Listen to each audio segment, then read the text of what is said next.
Bonsoir à tous, c'est un plaisir pour moi de vous retrouver en ce début de semaine.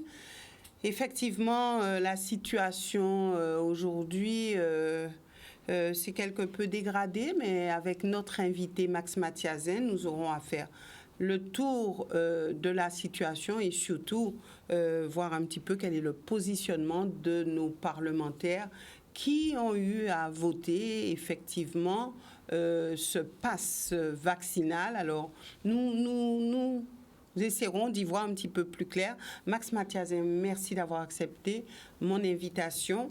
Première question, que pensez-vous de la situation aujourd'hui? Alors encore ce soir, on a vu qu'il y avait quelques barrages enflammés, notamment du côté du CHU, du côté de Chauvel. Alors à Basse-Terre aussi, on a vu quelques échauffourées. Alors qu'est-ce que vous pensez de tout cela? La situation... alors bonsoir d'abord aux téléspectatrices, téléspectateurs. La situation en Guadeloupe, telle qu'elle est et telle qu'elle s'est dégradée il y a de cela plus d'un mois, eh bien, découle principalement de la question de la vaccination en Guadeloupe. C'est-à-dire que je n'avais jamais vu la Guadeloupe aussi divisée. Et je n'ai jamais pensé que c'est sur cette question que nous arriverions à un tel point de division. D'un côté, ceux qui pensent qu'il faut se faire vacciner, en pensant que, en tout cas de bonne foi, puisque la science semble prouver aujourd'hui que la vaccination, le vaccin, est la solution, en tout cas, pour ne pas connaître des formes graves de Covid. De notre côté, ceux qui sont, je n'aime pas le mot anti-vax, mais qui pensent que le vaccin représente un danger pour eux, aura des effets secondaires, ou tout simplement des personnes qui ont peur. Je crois que c'est là la cristallisation. Et la crispation vient du fait qu'à un moment où lorsque la loi sur le pass sanitaire est votée, la loi exige des soignants qu'ils soient vaccinés pour entrer en contact. Ce qu'on appelle l'obligation vaccinale. L'obligation vaccinale pour les soignants. Alors je crois qu'il y a une confusion qu'il faut lever, parce que j'ai entendu beaucoup de jeunes sur le barrage dire « je refuse l'obligation vaccinale qu'on m'injecte n'importe quoi dans le corps ». Il ne s'agit pas de ça du tout, il s'agit d'une obligation pour le personnel soignant, pour protéger ce personnel et pour se protéger soi-même. Donc il y a eu ce refus. Nous nous sommes très vite, et notamment moi-même, j'ai demandé à mes collègues parlementaires et au président de région, au président du département, j'étais partisan de cela. Nous avons demandé à rencontrer le Premier ministre. Et nous avons été reçus par le Premier ministre. Nous avons fait des propositions qui émanaient notamment de l'Association des maires. Et ces propositions ont été entendues et on a eu ce report jusqu'au 31 décembre. Moyennant qu'il y ait un entretien, qu'il y ait un dialogue qui se renoue. Et on s'aperçoit aujourd'hui que le dialogue n'est pas renoué à 100% et qu'il y a un certain nombre de soignants qui ne se sont pas inscrits dans le processus pour des raisons qui leur appartiennent, et voilà. Oui, mais effectivement, vaccination pour les soignants, mais lorsque vous avez un parent qui a été hospitalisé, il faut quand même montrer patte blanche si vous voulez y aller. Oui, si vous voulez aller voir le parent. Oui. À l'hôpital. Moi, je n'ai pas été dans ce cas, mais je sais qu'il y a ce qu'on appelle le pass sanitaire, et le pass sanitaire est exigé dans certains endroits, comme par exemple aller dans certains restaurants, dans certains lieux, où vous pratiquez le sport, enfin, etc. Et donc, par conséquent, si vous entrez dans un hôpital, et vous savez combien notre hôpital a été affecté durant les mois d'août et septembre, puisque vous savez, il y a eu encombrement, il y a eu rappel des soignants, enfin bref, nous avons connu un moment fort difficile. Et je comprends très bien que l'on demande un pass sanitaire pour aller dans un hôpital qui est un lieu plutôt dangereux pour quelqu'un qui y vient. Surtout s'il faut aller dans l'unité Covid. D'accord, donc vous condamnez ce qui se passe aujourd'hui. Ah, mais je condamne totalement de la violence, de quelle qu'elle soit. Quelle qu'elle soit, il vaut mieux continuer à dialoguer. Je crois que beaucoup de gens ont vu ce qui s'est passé aujourd'hui. La violence n'amène à rien. J'ai vu des images. J'ai même vu un jeune qui était à moto, un jeune motard, se faire jeter par terre gratuitement. parce qu'on a tiré une corde devant lui, et il aurait pu... Enfin, je ne sais pas dans quel état il est, mais nous condamnons toute forme de violence, la violence qui a été exercée contre le directeur de l'hôpital, M. Cotellon, qui est un fonctionnaire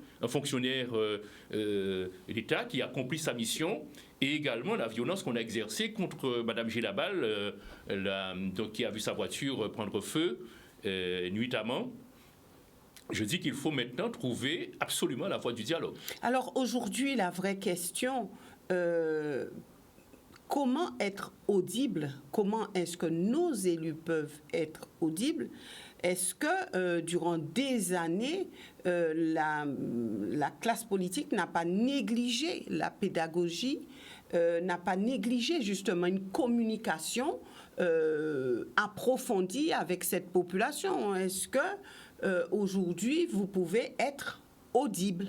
Oui, mais je pense que aujourd'hui, je crois que cette cassure, entendons-nous bien, nous avons toujours entretenu une communication avec notre population, avec la population, avec nos électrices et nos électeurs, tout en étant des gens simples. En tout cas, moi, je suis quelqu'un de très simple. Je vis dans la petite commune de Déhay. Nonobstant mes obligations de parlementaire, parce que vous comprenez très bien que lorsque vous êtes élu député, vous ne pouvez pas être tout le temps en Guadeloupe. Mais moi, je m'astreins à un rythme extrêmement soutenu. Une semaine sur deux, une semaine en Guadeloupe, pas seulement, vous n'agissez pas seulement en période électorale. Non, il ne faut surtout pas. Il faut à la fois entretenir une vie, je dirais, politique, une vie personnelle, une vie familiale, mais il faut essayer de rester soi-même quand on est élu.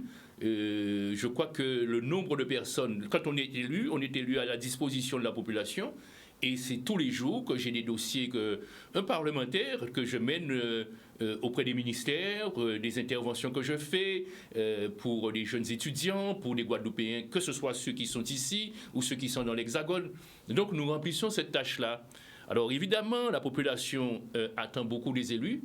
Peut-être qu'il y a des élus qui ne font pas suffisamment de pédagogie. Je ne dis pas que nous sommes exempts de reproches sur cette affaire-là, sur ces questions-là. Mais je pense aussi qu'il y a une population qui devient de plus en plus exigeante et qui attend beaucoup aussi, peut-être plus que les élus ne peuvent donner ou plus que la compétence des élus. Alors, quand les élus font beaucoup de promesses, notamment dans les périodes électorales, est-ce que la population n'est pas en droit d'attendre ce qu'on lui a promis? Oui, mais ce qui nous divise aujourd'hui, ce ne sont pas les promesses faites par les élus, ce sont principalement, c'est la question de la vaccination et la question du pass sanitaire. Et par conséquent, ce qui m'intéresse personnellement, et permettez-moi de vous le dire, c'est de savoir exactement, puisqu'il y avait, vous savez, au terme de la rencontre avec le ministre, il a été mis en place pour une espèce de plateforme qui était destinée à recevoir les agents qui n'étaient pas encore inscrits dans un schéma vaccinal ou ceux qui n'étaient pas inscrits dans un schéma vaccinal. On va dire que l'État a pris la main sur cette question-là. Mais c'est le rôle de l'État. Et c'est la raison pour laquelle tout bloque aujourd'hui. On ne peut pas demander à des élus, puisque nous sommes dans une république, nous sommes régis par l'article 73 de la Constitution. Ce sont des choix qui ont été faits à un moment donné, ce sont des choix qui ont été répétés par les Guadeloupéens. Donc nous sommes inscrits dans l'article 73 de la Constitution. En même temps, nous disons la loi ne peut pas s'appliquer en Guadeloupe lorsqu'elle doit s'appliquer. Et puis qu'est-ce qu'on dit? Les élus n'ont rien fait. Mais quand vous êtes au Parlement, c'est comme quand vous êtes dans un conseil municipal. J'ai vu des appels au meurtre contre moi, parce que les gens n'ont rien compris. Je me suis contenté de voter contre le pass. Vous avez un petit peu anticipé cette question-là, mais allez-y. Oui, qu'est-ce que nous avons fait? Moi, j'ai voté contre le pass sanitaire. Et j'ai été minoritaire. Parce que nous sommes minoritaires. Nous sommes 27 députés ultramarins, mais 4 Guadeloupéens sur 577 députés. Ça fonctionne comme un conseil municipal. Dans un conseil municipal, vous avez la parole, mais la majorité vote. Et nous aurions dû faire des propositions.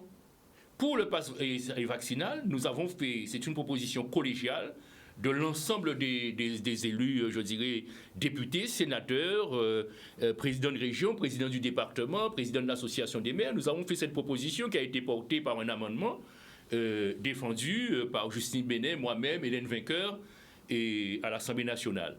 Eh bien, quelle est la substance de cet amendement? Eh bien, cet amendement est très important, parce que cet amendement, si nous n'avions pas fait cette proposition, qu'est-ce qui se serait passé?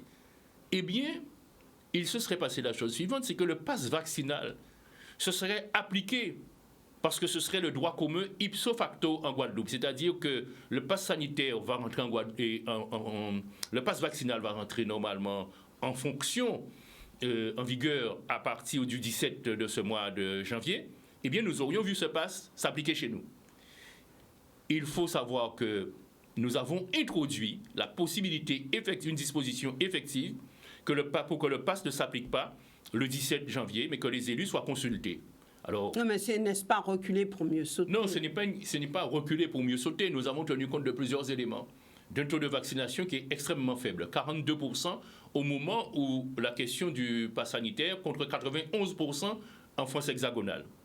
Donc, l'économie de la Guadeloupe qui doit vivre, la fracture sociale, je dirais même la rupture sociale que cela a entraîné. Donc, rupture entre nous, entre amis, rupture dans les familles. Par conséquent, c'est une avancée considérable. C'est jusqu'à quand? Non, pour le moment, ce report n'est pas fixé. Ce que nous pouvons dire simplement, c'est que nous allons bien sûr être entendus, nous allons discuter. Pour l'instant, ce qui nous importe, c'est de savoir Vous aurez la possibilité de donner votre avis. Non seulement notre avis, mais la possibilité déjà de voir qu'il n'entre pas en vigueur une fois que ce sera voté. Quelle est la force d'un avis par rapport à une loi? Eh bien, un avis, c'est qu'on ne nous avait pas demandé notre avis la dernière fois. Et sur la question du pass sanitaire. Aujourd'hui, les élus guadeloupéens vont pouvoir apprécier avec le représentant de l'État de la situation. Et au moins, la population saura, voilà la position des élus de la Guadeloupe. Et alors, quelle est la force, justement, de la position des élus lorsqu'on regarde ce qui se passe et ce qui s'est passé lors de la venue du ministre des Outre-mer? Non, alors les élus ont fait quelque chose de considérable. Considérable. Le ministre ne voulait pas venir en Guadeloupe. Nous avons eu des réunions avec lui en visioconférence, beaucoup de réunions, et nous lui avons demandé de venir en Guadeloupe. Il nous a dit non, ça ne m'intéresse pas. Après avoir sorti la question de l'autonomie dont on n'avait jamais parlé, il nous a dit « J'ai cru avoir compris que certains élus avaient demandé l'autonomie en creux ». Ça veut dire quoi? Si on fait un peu de sémantique de la langue française, je ne vois pas trop ce que ça peut vouloir dire. Deuxièmement, est-ce que ça veut dire en songe? Deuxièmement, le ministre nous avait dit la veille qu'il ne venait pas en Guadeloupe, que les forces de l'ordre avaient mieux à faire que de protéger le ministre. Et puis, je suis allé me coucher le lendemain et j'ai entendu dire qu'il était dans un avion en direction de la Guadeloupe. Et puis, nous avons considéré que la position du ministre, et je le lui ai dit, je le dirai encore devant lui, que la position du ministre n'était pas de nature, quand il est arrivé en Guadeloupe, à calmer les choses, à apporter de la sérénité. Mais j'avais l'impression que le ministre jouait Guadeloupe contre Martinique, les uns contre les autres, et l'État contre les élus. Par conséquent, les élus, de manière concertée, ne sont pas allés au rendez-vous avec le ministre, à ce fameux rendez-vous de 14h30. Mais c'est une responsabilité que nous avons prise. Maintenant, Je reviens à ma question quand même. Oui. Que vaut l'avis de nos élus aujourd'hui? Eh bien, l'avis de nos élus est un avis d'abord important, dans la mesure où on ne nous consultait pas sur cette question-là, sur la loi. La loi a été votée sans que les élus soient consultés. D'abord, la loi est votée par une majorité. Par conséquent, nous acceptons d'être majoritaires ou minoritaires. Mais quand les élus sont consultés sur la mise en place d'une loi, c'est quelque chose de considérable. La mise en place? Oui, parce que c'est nous, ce sont nous les Guadeloupéens, qui avons fait adopter cette disposition qui est entrée dans la loi. Donc ce n'est pas seulement un avis qui est entré dans l'article 1er de la loi. Notre amendement, ce n'est pas un amendement qui figure dans l'article 1er de la loi. Deuxièmement, nous avons pu faire étendre notre amendement pour l'ensemble de l'Hexagone. Donc c'est quand même, quand je dis l'ensemble de la France entière, donc c'est quand même une réalisation importante des élus guadeloupéens. Il faut quand même dire à cette population, pour bien informer, que si la loi est votée, le pass vaccinal s'appliquera de toute façon en Guadeloupe. Il ne s'appliquera pas ipso facto, il sera d'application en Guadeloupe, mais il ne va pas s'appliquer lorsqu'il sera en vigueur, il ne rentre pas en vigueur le 17 en Guadeloupe. D'accord. Ouais. Maintenant, qu'est-ce qui vous différencie du député Olivier Servat, puisque lui a voté contre? C'est fondamental. Olivier Servat et moi, nous étions... moi, je ne suis pas quelqu'un qui prend des positions de circonstances. Olivier Servat, vous savez qu'il est République en marche. Moi, je suis un député qui est apparenté à un groupe politique. Par conséquent, je n'appartiens pas, j'ai été élu librement par le peuple. Et c'est ce qui me fait un petit peu tiquer lorsque j'entends les gens dire que Mathias Zé a cherché tel ou tel intérêt. Non, ce n'est pas du tout ça. J'aurais pu me situer au centre et ne rien faire.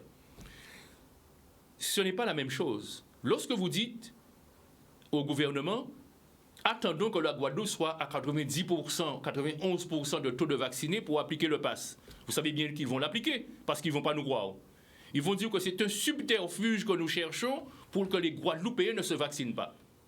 Et donc ils ne sont pas dupes, puisque, écoutez, si le gouvernement croit en la vaccination comme politique de santé, si vous leur dites, et si les Guadeloupéens n'y croient pas du tout, si vous leur dites le pass ne va s'appliquer, donc c'était le plus sûr moyen de passer à côté. C'est-à-dire que de faire en sorte que le pass soit appliqué depuis le 15 ou le 17 en Guadeloupe.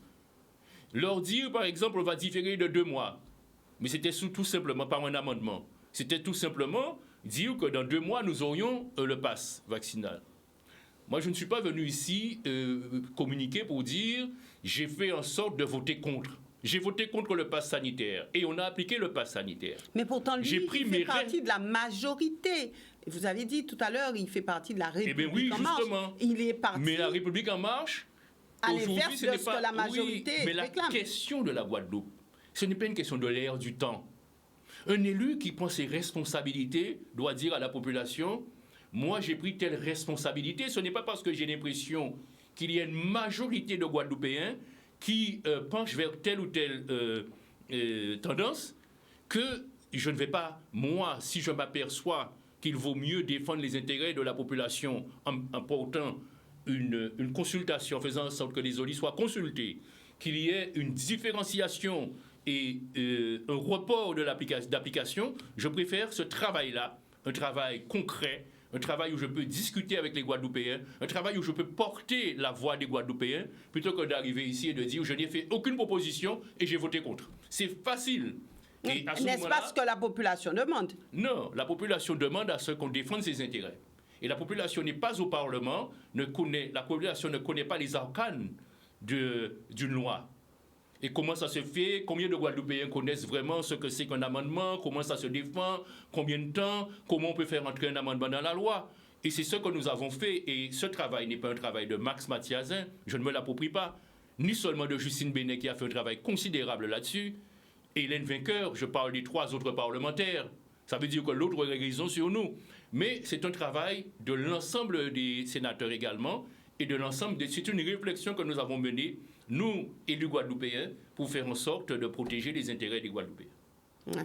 Donc, quelque part, pour le Guadeloupéen, vous êtes du côté de l'État avec ce passe vaccinal? Non, on n'est pas du côté de l'État. On est du côté de la Guadeloupe. Parce que la dernière fois, je vous rappelle que vous m'avez parlé du député Olivier Servat. Il avait voté contre le pass sanitaire, comme moi. Et le pass sanitaire s'est appliqué, parce qu'on n'avait fait aucune proposition. Maintenant, nous avons fait une proposition.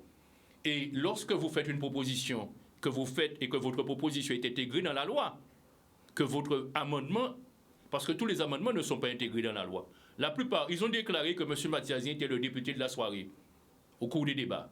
Parce que j'ai réussi justement à faire entrer à faire tenir compte de notre amendement. Et j'ai réussi à faire passer 2 autres amendements, ce qui est considérable, parce que l'ensemble des amendements ont été refusés, à part les amendements défendus par moi-même. Alors, j'aimerais citer le président de la République pour vous poser une question allant dans le sens de ce que vous dites, et je cite, « C'est une toute petite minorité qui est réfractaire, celle-là, comment on la réduit? On la réduit, pardon de le dire, en l'emmerdant encore davantage. » Donc, est-ce que, justement, Emmanuel Macron, après avoir dit ça, il a même précisé que la vaccination, c'est le pilier. Donc, après avoir dit ça, est-ce qu'on peut croire qu'il y aura une avancée réelle au niveau de la Guadeloupe sur cette question? D'abord, je vous dirais que je désapprouve totalement ce type de propos. Il est allé plus loin en disant que ceux qui ne seraient pas vaccinés, ne sacrifient pas la vaccination, ne seraient même pas des citoyens. Oui. Je crois que, oui. Alors quelque temps avant, il avait fait un mea culpa en disant « je ne parlerai plus comme ça », j'ai eu des moments où les mots ont dépassé la pensée, enfin des choses comme ça. Et qu'un président ne doit pas parler comme ça. Moi, j'ai été stupéfait. Certains ont dit que c'est un président moderne, certains ont dit que c'est un président qui sait dire les choses et qui va jusqu'au bout et qui n'a pas peur. Donc, il parle à une population, comme je vous l'ai dit, qui est vaccinée à 91%. Et quand vous êtes en France hexagonale, les gens disent, ce sont les non-vaccinés qui nous embêtent. La population, puisque 64%, je crois, des Français interrogés disent qu'il ne doit pas parler comme ça, mais 64% disent on approuve ce qu'il a dit. Personnellement, je pense qu'en Guadeloupe, on doit se respecter, trouver le modus vivendi, ne pas se diviser sur des questions liées à la vaccination qui, comme je vous l'ai dit, a divisé les familles, faire montre de moins de violence. Et quand je parle de violence de tout bord. Et ce n'est pas seulement la violence physique. Il y a une violence psychologique qui divise notre société. À telle enseigne que moi, j'ai parlé de rupture. Par conséquent, mon rôle, c'est d'être de ne pas être disruptif, mais de trouver le moyen de faire en sorte que nous puissions nous retrouver, parce que nous avons perdu 900 personnes à peu près au mois d'août-septembre. Et nous faisons comme si rien ne s'était passé. J'en ai perdu, enfin quand je dis nous en avons perdu 22 en un mois. Je parle avec le Covid. Et devrions-nous vivre aujourd'hui comme si rien ne s'était passé? Non, moi je le refuse. Alors, et je veux qu'on se retrouve. Alors au-delà, et j'en reviens juste une petite minute, comment être confiant sur des avancées positives sur ce que réclame la population lorsqu'on prend ce discours d'Emmanuel Macron, lorsqu'on prend les propos notamment sur le fait d'emmerder davantage ceux qui ne sont pas vaccinés? Alors, oui, comment demeurer je ne ferai positif. Je vous ai dit que moi, personnellement, je désapprouve totalement ce type de langage. Ce n'est pas comme ça que je conçois la démocratie, la République. Pour moi, c'est la vie en société. Donc, je ne commenterai pas davantage. Non, mais juste en avancée de votre action, de ce que vous moi, je continue à avancer. Je respecte. Nous avons une société où il y a très peu de vaccinés. Personnellement, j'ai dit, je ne le cache pas, que je suis vacciné. La science est là et dit et donne son avis. Je crois que la vaccination nous a permis de faire bien des progrès en ce qui concerne l'humanité et la vie, la sauvegarde de nos enfants. Il y en a qui sont contre ce vaccin, c'est leur droit. Personnellement, je leur dis que moi, je respecte ces personnes et je leur dis de ne pas menacer le mort non plus ceux qui ne sont pas vaccinés et ceux qui adoptent, ceux qui sont vaccinés plutôt, parce que moi, j'ai fait l'objet d'appels au meurtre de la part de certains. Et vous le savez, c'est sur les réseaux sociaux. Je passe mon temps à leur répondre ou à expliquer. Je suis venu ce soir vous voir et je vous remercie de m'avoir invité pour faire la pédagogie de ce que j'ai voté, de la responsabilité que j'ai prise avec d'autres élus. Je demande à ce que nous puissions retrouver un peu de sérénité au sein de notre société et que les uns et les autres ne bombardent pas toute la journée les uns et les autres de messages qui viennent de Facebook et autre chose. Alors c'est vrai qu'on a une population qui parle d'obligation vaccinale, de passe vaccinale aujourd'hui. Maintenant, dans tout cela, on a vu les revendications du collectif. Il y a aussi autre chose. Alors, franchement, que manque-t-il aujourd'hui aux élus pour faire avancer les différents dossiers, en tout cas les dossiers récurrents de la Guadeloupe? Qu'est-ce qui manque aux élus? Est-ce de l'argent? Est-ce de la volonté? Qu'est-ce qui manque? Qu'est-ce qui vous manque, vous élus? En tout cas, pour tous ceux qui comptent, moi je ne suis pas exécutif. Alors, je fais avancer des dossiers dans le domaine qui est le mien. Je n'ai jamais été un exécutif. Les exécutifs sont les maires, présidents de région, présidents du département. Et ça, c'est de leur responsabilité. Mais ce qu'il manque, par exemple, prenons le cas de l'eau. Le cas de l'eau, vous savez très bien qu'on a forcé, les Guadeloupéens sont partis à marche forcée pour créer un organisme unique de l'eau. Et aujourd'hui, l'État l'État avait dit, lorsque vous allez mettre en place cet organisme unique, notre collègue Justine Benet, avec Dominique Théophile, ont porté cette loi. Et aujourd'hui, l'État est aux abonnés absents, ce qui concerne l'aide promise aux Guadeloupéens, par exemple, sur la question de l'eau. Et la question de l'eau, soyons clairs, il faut dire aux Guadeloupéens que ce n'est pas demain qu'on aura l'eau dans les robinets. Par conséquent, il faut travailler sur cette question-là, continuer. J'avais fait une proposition quand j'étais candidat aux élections régionales. Cette proposition avait été reprise par certains, n'avait pas été comprise, mais je crains fort que nous devrions revenir à cette proposition pour que nous puissions avancer sur ce dossier-là. Donc, ce qu'il faut, c'est de l'argent. Il faut de l'argent, il faut de la volonté, il faut une planification, il faut un véritable projet de développement pour la Guadeloupe. Alors, est-ce que la Guadeloupe peut... Alors, s'il manque de l'argent, il faut faire des économies, je suppose, sur le plan local, puisque aujourd'hui, l'État dit arrêtez de nous demander comme ça tout le temps, c'est l'État, c'est l'État, c'est l'État. Non, l'État nous a donné, par exemple, des choses qui étaient en mauvais état. Quand l'école a donné les écoles, l'État savait très bien, quand on a, lors de la décentralisation, qui a permis justement de concéder un certain nombre d'infrastructures aux communes. Je vous prends un exemple. 80%, 90% des écoles qui ont été concédées par l'État, je n'ai pas le chiffre exact, mais ne répondaient pas aux normes sismiques. Et donc, il faut que les communes trouvent, par exemple, de l'argent pour entretenir ces écoles. De compétences. C'est-à-dire que l'État a transféré les compétences et n'a pas transféré les moyens. Oui. Et ça, tout le monde le sait. Et par conséquent, aujourd'hui, nous avons un État qui est différent. L'État, aujourd'hui, l'État de la République en marche, de Macron, a tendance à se désengager. Comment voulez-vous, par exemple, dans le plan de relance, que l'État mette 50 millions d'euros pour l'ensemble des Outre-mer sur la question de l'eau? Vous voyez très bien, en disant c'est votre responsabilité, enfin, etc.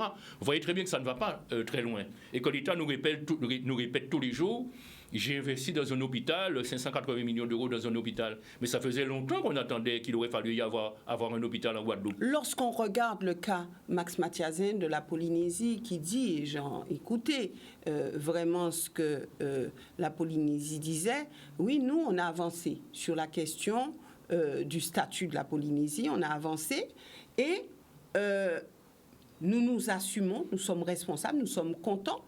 Et lorsque nous n'avons pas de moyens, par exemple, s'il y a eu une catastrophe naturelle ou autre, nous partons vers l'État, si nous n'avons pas la totalité des moyens ou pas de moyens du tout, et l'État nous a toujours dit oui, l'État nous a toujours donné les moyens, mais nous avons avancé, donc nous faisons de notre territoire ce que nous voulons.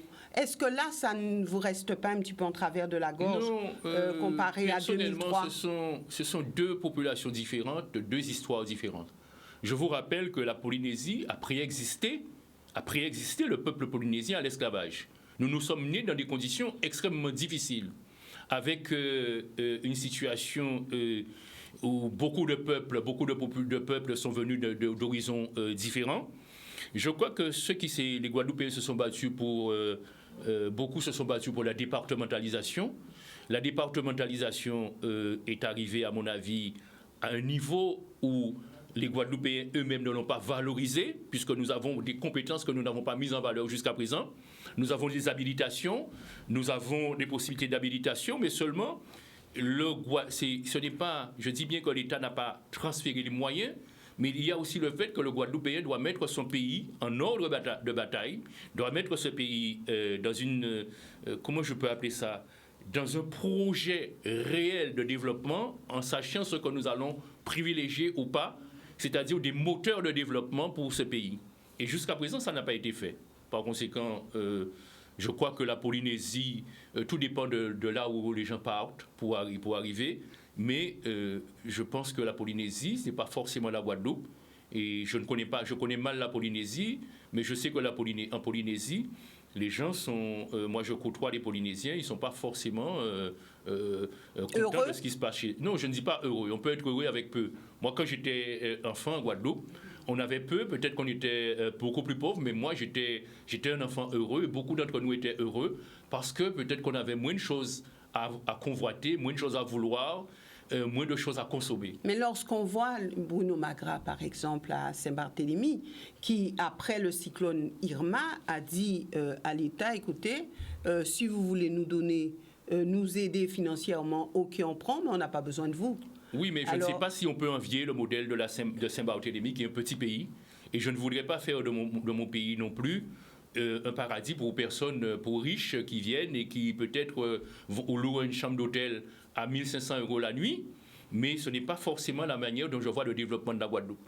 Mais je prends Saint-Martin à côté, qui a choisi une autre voie, c'est différent, c'est une autre population, une autre histoire. Donc, vous voyez, on peut avoir des... Est-ce une question de bonne ou de mauvaise gestion? Non, ce n'est pas une question de bonne ou de mauvaise gestion, c'est une question de choix. Si vous allez à Saint-Barth, il n'est pas sûr qu'on vous reçoive très bien, parce que peut-être que vous ne serez pas en mesure de dépenser ce qu'ils attendent de vous. Donc, vous ne serez pas forcément une bonne cliente pour Saint-Barth. J'y suis allée, j'ai été très bien reçue. Oui, alors vous serez... Mais par contre, oui, vous y allez peut-être en tant que journaliste, mais ce que je veux dire par là, c'est que moi en tout cas, je ne connais pas votre patrimoine et ce que vous êtes. Mais moi en tout cas, je ne corresponds pas à la clientèle idéale pour Saint-Barth. Oui. Alors, et j'aimerais bien 2 minutes parler de cette question, je vais y revenir. En 2003, on peut dire que la classe politique avait proposé, vous vous rappelez de cette période de 2003, décembre 2003.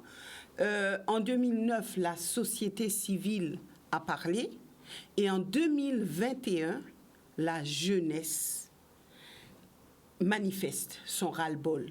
Il y en a qui sont dans la rue, il y en a qui ne sont pas dans la rue, mais qui manifestent quand même leur ras-le-bol. Alors, 18 ans plus tard, quel discours tenir face à la population guadeloupéenne? En 2003, décembre 2003, 2003. C'était 2003, décembre 2003. Oui. Eh bien, vous avez dit que les élus avaient proposé.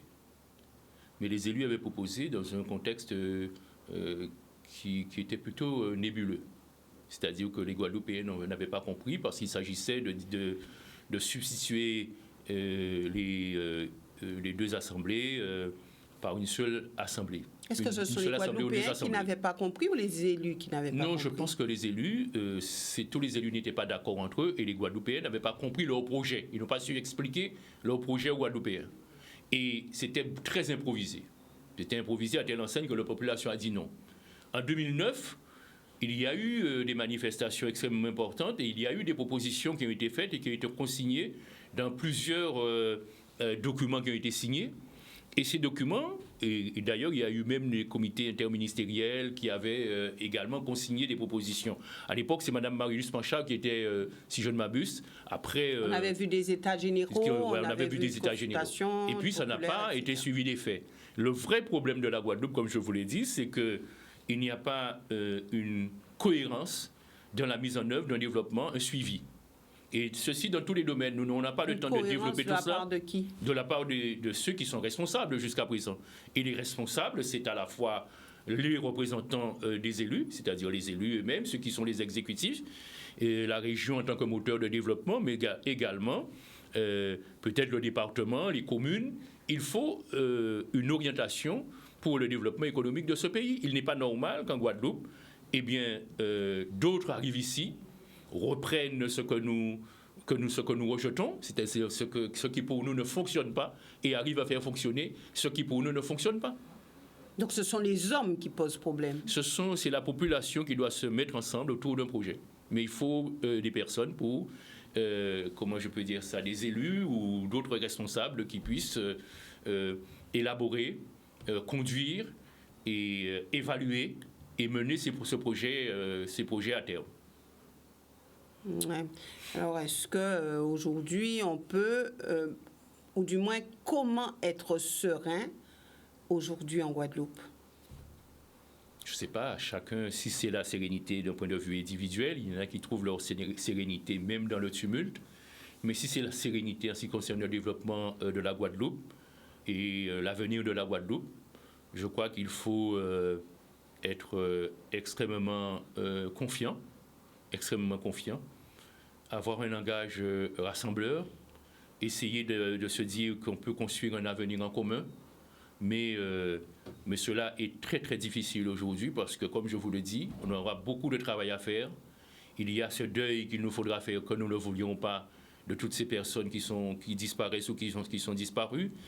Il y a la division de la société liée à cette question de vaccination. Je crois que les plaies seront très difficiles à cautériser. Mais est-ce qu'on peut dire aujourd'hui, Max Mathiasé, puisque vous dites toujours avoir un franc-parler, est-ce qu'on peut dire qu'en 2003, la Guadeloupe n'est pas passée à côté d'un moment historique et à côté d'outils permettant de mettre la Guadeloupe sur les Il n'y rails. avait pas d'outils. Il y avait le rassemblement des compétences des deux assemblées dans une seule assemblée. Oui. C'était simplement la question. Donc, on va se dire... Il n'y avait aucun projet de développement. Le fait de posséder, de tout regrouper en une seule et même assemblée n'est pas un gage de développement pour un pays. Mais c'est un gage d'économie d'échelle. Non, ce n'est pas non plus un gage d'exercice de la démocratie. Par conséquent... Mais gage d'économie d'échelle, on est bien d'accord. C'est pas forcément un gage d'économie d'échelle, parce que de toutes les façons, si vous mettez par exemple le social, tout ce qui est social, vous savez, le département c'est le social. La région c'est essentiel l'investissement et le développement économique. Si vous mettez tout le social dans un pays où les gens de plus en plus sont en demande, dans un pays où le taux de chômage est de plus en plus important, où la question sociale, de l'aide sociale, la question sociale est importante, le risque, c'est que ce que vous aviez pour l'investissement passe dans le social, puisque c'est la même caisse, si je puis dire. Oui, mais donc, il était extrêmement bon dans un premier temps, même si ça n'a pas tenu toutes ses promesses, mais il était très bien que l'on puisse faire la part des choses entre la partie développement économique, la partie développement de l'énergie, la partie développement, comment dirais-je, protection de l'environnement, etc., et la partie sociale au sein de notre société. Maintenant, alors que maintenant, on se dit, oui, mais il faut vraiment qu'on puisse deux assemblées, mais fonctionner ensemble. Je ne crois pas que ce soit... Je ne suis pas... mieux. Je pense qu'il vaut, si on doit réfléchir à une question de domiciliation de pouvoir en Guadeloupe, je ne crois pas que ça passe forcément par une entité unique. Ça peut passer par l'existence d'un département ou bien d'une assemblée qui s'occupe principalement de l'aspect social. Le fait de tout mettre dans un seul, comment dirais-je, une seule entité n'est pas forcément un gage de meilleure démocratie. Et ça fait une multiplication d'élus. Non, il n'y a pas une multiplication d'élus, puisque, comme vous le savez, c'était à peu près le même nombre d'élus qui étaient autour de 80 élus. Très peu d'élus étaient supprimés dans le projet qui était présenté. Donc, ce n'était pas forcément plus d'élus ou moins d'élus. Ce n'était pas là le problème. Le problème, c'est qu'il n'y avait pas une orientation certaine pour l'Assemblée que l'on voulait mettre en place. Et la question alors, n'était-ce pas un premier pas pour aller plus loin? Je ne sais rien, je ne peux pas savoir, je ne peux pas refaire l'histoire. Il se trouve que démocratiquement, la Guadeloupe avait choisi, et c'était le droit de la population de choisir à l'époque, parce qu'il ne leur semblait pas qu'au-delà de mise en commun des compétences de deux assemblées, qu'il y avait un véritable projet de développement pour le pays. Alors aujourd'hui, l'État parle d'autonomie, est-ce qu'il faut y arriver? Je ne sais pas ce que l'on peut entendre par autonomie. L'autonomie, c'est une notion à géométrie variable. Donc il faut réfléchir. Mais je ne serai pas le seul à réfléchir. Si on entend par autonomie la prise de décision au plus près des intérêts ou du terrain dans certaines circonstances, moi je suis prêt à y réfléchir. Pour l'instant, vous n'êtes ni pour ni contre. Non, ce n'est pas une question d'être pour ou contre. Ça ne peut pas se décider comme ça. C'est autour du projet, de votre projet de développement pour un pays, que vous vous dites, voilà les outils qu'il me faut. Voilà les compétences qu'il me faut. Voilà la forme institutionnelle. Je ne serai pas de ceux qui disent, de manière péremptoire, il nous faut, par exemple, l'emploi. Je m'étais soulevé contre ça, à un moment donné. Quand on a dit au dernier congrès, vous vous rappelez très bien, on nous avait dit qu'il faut prendre la fiscalité et l'emploi. Quelles sont les études que nous avions menées pour savoir combien nous aurions à payer, à débourser, par exemple, puisque nous avons déjà une certaine partie de la politique de l'emploi dans la politique économique qui doit être menée par le local. Mais si vous prenez l'emploi, il faut aussi prendre l'indemnisation du chômage. Qui avait évalué ce que nous aurions à payer pour l'indemnisation des chômeurs en Guadeloupe? Ça, c'est la première chose. Puisque c'est la politique de l'emploi, il faut aussi prendre Pôle emploi et tout ce que cela suppose. Le deuxième élément, je reviendrai tout à l'heure sur la question de la jeunesse. Le deuxième élément, c'était la politique fiscale. Qui, ce jour-là, lorsque nous sommes arrivés au Congrès, avait déjà évalué les éléments de fiscalité, quels sont les impôts que nous pourrions reprendre à notre compte, qui reviendraient aux Guadeloupéens, quelle assiette fiscale, quel revenu fiscal ça rapporterait. Donc, moi, je suis pour toutes les domiciliations, pourvu que ça ne soit pas improvisé. Ouais, donc, vous dites à ceux qui pensent que les élus font des coupe politique et qu'il n'y a pas de véritable projet, notamment de projet évolutif, pour que ça puisse s'adapter au fur et à mesure des années. Donc les élus sont vraiment en phase avec les problématiques et non, les élus travaillent. Avancent. Les élus travaillent. Il ne faut pas revoir un élu comme s'il était détaché du peuple. Il y a des exigences que l'on demande, par exemple, que l'on veut des maires qui sont au plus près de leur population. Il y a des conseillers départementaux qui essayent tant bien que mal au niveau de leur canton d'apporter ce qu'ils peuvent apporter. Mais ce que je dis, c'est que, et je me répéterai toujours, peut-être que beaucoup ne comprennent pas parce qu'ils veulent aller vite, parce que c'est tout de suite en Guadeloupe. Parce non, que, mais ça fait longtemps. Non, mais moi, je parle pour moi. Non, mais je ne peux pas parler pour tous les Guadeloupéens. Je parle à tous les Guadeloupéens, mais je ne parle pas pour tous les Guadeloupéens. Je ne parle pas à la place de tous les élus. Je sais que moi, je m'étais présenté aux élections régionales avec un projet. Ça n'a pas été suivi. J'en tire les conséquences. Les électeurs ont fait un autre choix et ont décidé de continuer dans cette voie-là. J'ai décidé, je travaille avec le président de région, puisque c'est lui qui a été élu, c'est le choix des Guadeloupéens. Je pense que les intérêts des Guadeloupéens doivent primer. Et donc, je travaille avec le choix fait par les Guadeloupéens pour que nous puissions avancer ensemble. Mais je ne pense pas que les élus d'un pays soient détachés du pays. Les élus sont toujours issus de ce pays. Par conséquent, il vaut mieux aujourd'hui, au lieu de ressasser ce passé, cette espèce de sempiternel passé qui fait que nous sommes englués dans le fait que nous n'avançons pas, je propose... Le passé conditionne quand même l'avenir. Oui, mais le passé nous explique l'avenir, c'est vrai, mais le passé nous permet aussi de nous projeter et de ne pas commettre forcément les mêmes erreurs et de corriger. Et la connaissance que nous avons des choses doit nous permettre de mieux faire pour le pays. Donc vous avez dit aujourd'hui les élus sont en phase de projection. Non, je ne dis pas que les élus doivent être en phase de projection. Je ne sais pas si tous les élus sont en phase de projection. Moi, je suis dans une réflexion perpétuelle pour la Guadeloupe. Mais je pense que nous sommes en train de travailler. Pour la première fois, nous avons mis en place cette possibilité de travailler ensemble au-delà de ce que sont les idéologies, de chaque idéologie, de chaque tendance personnelle d'élu, de sa philosophie. Je crois que nous devrions continuer comme ça pour privilégier les intérêts de la Guadeloupe. Les intérêts de la Guadeloupe avant tout. De la population avant tout, oui, je crois. Max Mathiasin, alors question purement personnelle, est-ce que vous êtes en phase de séduction vis-à-vis de la population? Est-ce que vous vous présentez aux élections législatives, aux prochaines élections législatives? Ça fait un moment qu'on ne m'avait pas entendu dans les médias. Je crois que c'est... Alors sur le terrain, je parle. Oui, mais je ne suis pas en phase de séduction. D'ailleurs, je pense plus à la santé de la Guadeloupe, des Guadeloupéens. À l'unité, mais en même temps à la santé. Ça fait un moment qu'on n'a pas pu vraiment prendre un verre ensemble comme il le faut, développer de bonnes relations de voisinage, de belles relations de camaraderie, de famille. Et nous avons passé Noël et depuis l'année dernière, depuis 2 ans, un petit comité. Par exemple, ADN, nous n'avons pas pu mettre en place... Vous savez que nous, ADN, nous sommes encore la commune, et notamment dans la section de Pinot, Riflette. Nous sommes la commune où nous avons un orchestre avec la famille Charini, par exemple, où ils sont quasiment tous et toutes musiciens et musiciennes. Et nous n'avons pas pu, cette année, faire le porte-à-porte, la musique que nous connaissons avec les cousins, avec les proches.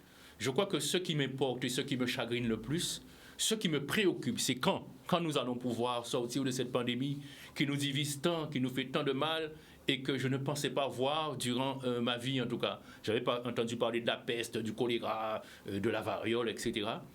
Et puis le deuxième élément, comment nous allons faire, ce qui me préoccupe aussi, c'est que je voudrais être là pour contribuer à ce que nous puissions nous retrouver après cette grande période qui nous a fait taire, qui a fait taire nos enfants, puisque je pense aux enfants des écoles, aux lycéens, à ceux qui ne voient pas la bouche de leur maître ou de leur maîtresse pour apprendre les syllabes, la prononciation. Je pense à tout cela. Donc ce n'est pas le temps de penser aux prochaines échéances Non, le moment électorales. venu, on verra. Le moment venu, on sent très bien. Vous savez, moi, j'ai l'habitude de la politique. Je me déciderai lorsque le peuple aura décidé pour moi. Ouais, c'est souvent ce qu'on dit, mais on sait Non, qu'on quand a je- décidé non, au fond de je dis soi, quand le on a peuple- déjà décidé. Non, quand le peuple aura décidé pour moi. Quand je me suis présenté aux élections législatives, c'est parce que beaucoup de Guadeloupéens me disaient il faut que tu te présentes, c'est ton tour, enfin, etc. Et je sentirai très bien, c'est pour ça que je veux que les masques tombent, et, au sens propre du terme. Et comme ça, les gens pourront mieux me parler, je pourrai mieux ressentir le pouls de la population. Aujourd'hui, je suis incapable de ressentir le pouls de ma population parce que quand je vais chez quelqu'un, je suis obligé de prendre des précautions, d'avoir un masque ou de rester sur le pas de la porte. J'ai peur que la personne dise Mathias peut porter Covid nous, enfin, etc. D'autant plus qu'on sait que le Covid se transmet même quand on est vacciné. Ce n'est pas une nouveauté. Oui, mais on le sait. Alors, dernière question. Au plus près de nous, les élections présidentielles, selon les derniers sondages, Emmanuel Macron serait en tête avec à peu près le 27%, dernier sondage, 25%. Ouais. On a après donc Valérie Pécresse, qui elle est à peu près à 16,4% et Marine Le Pen à 16,3%. Ensuite, on retrouve M. Zemmour, qui lui est à peu près, je vais dire, à 13%. Alors, quand on regarde le top 4, qu'est-ce que cela vous inspire et quel est votre choix dans tout cela? Alors, quand on regarde le top 4, on se rend bien compte que les choses aujourd'hui sont un peu difficiles en France. Dans la mesure où, aujourd'hui, si je dois réfléchir sur le plan des idées, on s'aperçoit très bien que la République en marche n'est pas forcément là où on trouve le plus d'idées pour, je dirais, orienter l'avenir d'une population, d'un peuple, même si on peut penser qu'il peut y avoir des réalisations, des prises de position dans tel ou tel domaine, mais on s'aperçoit que il me faut du temps pour m'habituer au fait qu'on puisse faire du ni droite ni gauche et arriver par à coup. Vous savez, moi je suis un socialiste, je ne vous le cache pas, je suis un homme de gauche, et parmi ce top 4 dont vous me parlez, je ne me retrouve pas forcément. Mais il y a une chose qui me console, c'est que j'ai été élu par des Guadeloupéens, en dehors des partis à l'époque, des partis politiques. Par conséquent, je continue à espérer que je pourrai continuer à bénéficier de la confiance de la population et continuer à contribuer à tracer une voie pour la population guadeloupéenne. C'est ce qui m'importe. Il y a Christiane Taubira qui... Je ne voudrais pas pour Christiane Taubira, parce qu'elle elle est impréparée. J'ai l'impression qu'elle arrive comme ça, parce qu'il y a un désordre à gauche, et elle arrive un peu comme la sauveuse, mais c'est très clair pour moi. J'ai voté pour Christiane Taubira il y a une année, parce que c'était Christiane Taubira, j'ai fait une forme de proximité. C'était une erreur? Ce n'était pas une erreur, je ne regrette pas. D'ailleurs, si je vous dis clairement que je ne voterai pas pour elle, c'est parce que je considère que ce n'était pas une erreur. Je me permets de dire ce que je ne ferai pas. Anne Hidalgo, bon, elle est en bas de l'échelle. On va voir. Est-ce qu'elle sera candidate? On verra. Mais je n'ai pas choisi encore pour qui je voterai. Et donc, entre le vote et le soutien, il peut y avoir une différence. Donc ça pourrait être Emmanuel Macron. La confiance que j'ai dans le peuple guadeloupéen me dicte qu'il faut que je continue à faire confiance à cette population-là. Est-ce que ça pourrait Parce être que Emmanuel pour le Macron moment, nous avons sans langue de bois? Non, sans langue de bois, nous avons beaucoup attendu de la République en marche et de Emmanuel Macron. Je l'ai soutenu parce que je me suis dit que c'était un jeune qui arrive, qui a écrit un livre qui est fort intéressant et que j'avais lu. Maintenant, il faut passer à autre chose. Il faut que je dise que la Guadeloupe est restée sur sa fin en ce qui concerne ce quinquennat d'Emmanuel Macron. Merci Max Mathiasin d'avoir répondu à ces quelques questions. Et puis nous verrons ce qui va se passer après par rapport au Sénat. Mais on peut se dire que cette loi est d'ores et déjà validée puisque on a du mal à comprendre qu'au Sénat, on aura une autre... Ce que je peux dire, c'est que je suis fier d'avoir défendu les Guadeloupéens et que j'ai pu faire, avec mes autres collègues, intégrer une disposition qui peut différer l'application du pass vaccinal en Guadeloupe. Merci Max Mathiasin, merci aussi à vous téléspectateurs de nous avoir suivis. prochain rendez-vous demain avec un autre invité politique. Excellente soirée à tous.